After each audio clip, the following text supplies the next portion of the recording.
आमतौर पे जो गर्भाशय होता है उसका जो नॉर्मल साइज है वह 7 टू 7.5 सेंटीमीटर का होता है। पर कुछ महिलाओं में यह साइज 5 सेंटीमीटर से कम होता है। इसको हम हाइपोप्लास्टिक यूट्रस या छोटा गर्भाशय भी कहते हैं। ऐसी महिलाओं को नेचुरल तरीके से कंसीव करने में समस्या होती है, या वे अगर कंसीव कर भी लेती हैं तो ऐसी महिलाओं को अबॉर्शन होने का खतरा बना रहता है। आइए तो अब हम बात करेंगे कि छोटा गर्भाशय हाइपोप्लास्टिक यूट्रस हमें किन किन कंडीशंस में मिलता है।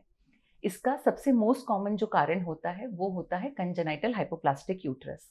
कई महिलाओं में पैदाइशी तौर पर ही यूट्रस छोटा होता है या एब्सेंट होता है, पर ऐसी महिलाओं में ज्यादातर केसेस में पाया गया है कि इनकी ओवरीज नॉर्मल होती है और उनमें अंडे बनते होते हैं। एमआरकेएस सिंड्रोम, इस सिंड्रोम में या तो यूट्रस छोटा होता है या यूट्रस होता ही नहीं है या उसमें किसी प्रकार की कोई खराबी होती है। ऐसी महिलाओं की ओवरीज ज़्यादातर केसेस में नॉर्मल होती हैं, पर ऐसी महिलाओं में ज़्यादातर केसेस में पाया गया है कि उनकी किडनी भी खराब हो सकती है। इसका अगला कारण जो होता है वो होता है जेनेटिक या क्रोमोसोमल एबनॉर्मलिटी होना, जैसे कि स्वायर सिंड्रोम या टर्नर सिंड्रोम। ऐसी महिलाओं में भी गर्भाशय बहुत छोटा होता है, पर इनमें जो अंडेदानी होती है या तो वह होती नहीं है या फिर वह उसकी अंडा बनाने की क्षमता वो खत्म हो चुकी होती है और ओवरी बहुत छोटी होती है। आइए तो अब हम बात करेंगे कि छोटा गर्भाशय की हम जांच किस प्रकार करते हैं। छोटा गर्भाशय की जांच आमतौर पर अल्ट्रासोनोग्राफी द्वारा की जाती है।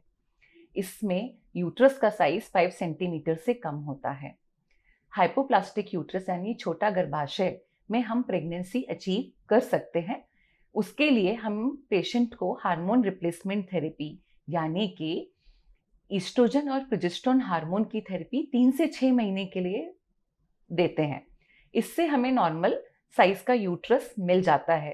पर कुछ केसेस में अगर ट्रीटमेंट देने के बाद भी गर्भाशय नॉर्मल साइज का नहीं है तो हम ऐसे में हिस्ट्रोस्कोपिक यूट्राइन कैविटी एनहांसमेंट कर सकते हैं।